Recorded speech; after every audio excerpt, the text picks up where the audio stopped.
টাইগারে রয়েছি সূর্য দেখার জন্য। পরিষ্কার আকাশ ছিল, আবার মেঘ হয়ে গেল। দেখতেই পাচ্ছেন টাইগার প্রচুর মানুষজন, সকাল সকাল প্রচুর মানুষজন এসেছেন।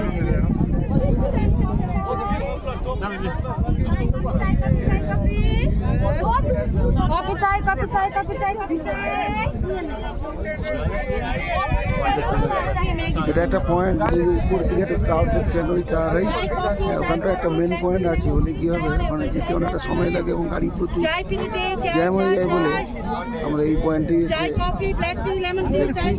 খুবই পরিষ্কার আকাশ ছিল, দেখুন এখনই আবার মেঘে ঢেকে গেছে। পরিষ্কার আকাশ ছিল, পরিষ্কার মেঘে ঢেকে গেছে। এবার সূর্যোদয় দেখতে পাবো কি না সেটা কপালের উপর নির্ভর করবে। তো সূর্যোদয়ের দিকটাতে আকাশ পরিষ্কার রয়েছে, কাঞ্চনজঙ্ঘার দিকটাতে। এই থাকুন।